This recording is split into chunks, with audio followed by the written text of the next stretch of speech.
राज्यातील शेतकऱ्यांसाठी आजच्या 15 ठळक बातम्या। आचारसंहितेपूर्वी निर्णयांचा धडाका, कोतवालांच्या मानधनात 10% वाढ, अनुकंपा धोरणही लागू। मिथुनदांना दादासाहेब फाळके पुरस्कार जाहीर, 8 ऑक्टोबरला होणार दिल्लीत वितरण। अकोला अमरावतीत भूकंपाचे सौम्य धक्के, नागरिकांमध्ये भीतीचे वातावरण। बेरोजगारीत वाढ, देशात जॉबलेस ग्रोथ, काँग्रेसच्या केंद्र सरकारवर निशाणा। ग्राम रोजगार सेवकांना अनुदान आणि अंगणवाडी सेविकांच्या मानधनात वाढ, मंत्रिमंडळ बैठकीत निर्णय। निर्यात बंदी हटविल्यानंतरही कांदा दर जैसे थे, प्रति क्विंटल 3,500 ते 4,000 रुपये दर। अदानी अंबानी यांच्या सरकारची गरज नाही, राहुल गांधींच्या भाजपला खोचक टोला। येन पितृपक्षात भाज्या कडाडल्या, कारले 120, लसूण 400 तर मेथीचा भाव गेला 200 रुपये किलोवर। देशात 5 लाख कोटींची होईल ग्राहक टिकाऊ वस्तूंची बाजारपेठ, 2027 पर्यंत जगातील 4थी बाजारपेठ बनेल भारत। देशात मंदावली उद्योगांची गती, आर्थिक आघाडीवर भारताला धक्का।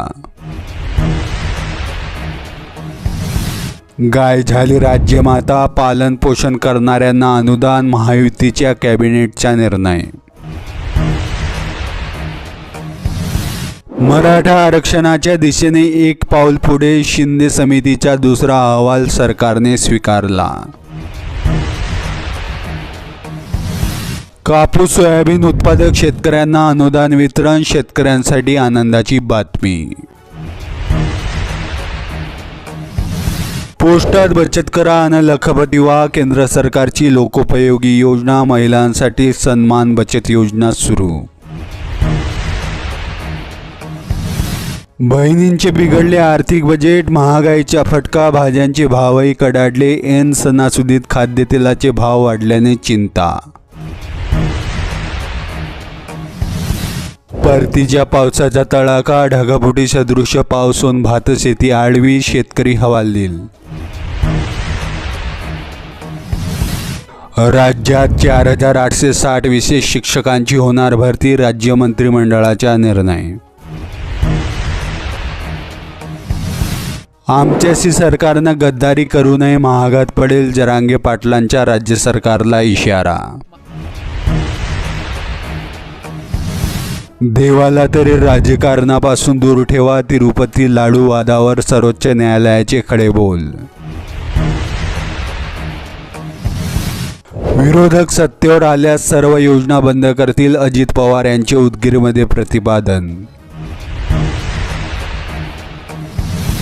योजना बंद होणार नाही, लाडकी बहीणच्या टीकेला मुख्यमंत्री एकनाथ शिंदे यांचे प्रत्युत्तर। पावसामुळे भातशेती जमीनदोस्त, शेतकरी चिंतेत, नुकसान भरपाईची शेतकऱ्यांकडून मागणी। शेतकऱ्यांना मिळणार अवकाळीचा मदत निधी, थेट रक्कम होणार खात्यात जमा, शेतकऱ्यांना दिलासा। जुन्या पेन्शनसाठी उद्यापासून उपोषण, महाराष्ट्र राज्य जुनी पेन्शन संघटनेचा निर्धार। घरकुल बनवते गरिबांना कर्जबाजारी, अनुदानात वाढ करा, घरकुलासाठी अनुदान मिळते 1.5 लाख आणि खर्च येतो 4 लाख। मोदींना हटवत नाही तोपर्यंत मरणार नाही, खरगेंचे टीकास्त्र, भाषणादरम्यान पडले बेशुद्ध। फक्त मेड इन इंडिया उत्पादने खरेदी करा, पंतप्रधान मोदींचे मन की बात मधून जनतेला आवाहन। महायुतीकडे केवळ खोक्यांचा चेहरा, नाना पटोलेंच्या सत्ताधाऱ्यांवर हल्लाबोल। उत्तर भारतात पावसाचे तांडव, यूपीमध्ये 10 जणांचा मृत्यू, बिहारमधील राज्यांमध्ये नद्यांना पूर. लाडकी बहीण योजनेमुळे कर्मचाऱ्यांच्या पगाराचेही पैसे राहणार नाहीत, राज ठाकरे यांच्या राज्य सरकारवर हल्लाबोल. 15 ते 20 नोव्हेंबर दरम्यान होईल मतदान, शरद पवारांनी व्यक्त केला अंदाज, निवडणूक आयोग ठरवेल तारीख. सरकार आमचे चिनार, गृहमंत्री मीच होणार, विरोधी पक्षनेते विजय वडेट्टीवार यांचे वक्तव्य. बंद दाराआडचे धंदे बंद करा, हिम्मत असेल तर मैदानात या आणि शिवसेना संपवून दाखवा, उद्धव ठाकरे यांचा अमित शहांना इशारा. राज्यातील लाडक्या बहिणींसाठी आनंदाची बातमी, लाडक्या बहिणींच्या खात्यात 3रा हप्ता झाला जमा. महिलांना मासिक 2000 रुपये आणि निवृत्त अग्निवीरांना सरकारी नोकरी, हात बदलेल हालात, काँग्रेसची जनतेला हमी. महाराष्ट्रातील ताज्या व ठळक बातम्यांसाठी सबस्क्राईब करा आणि बेल आयकॉन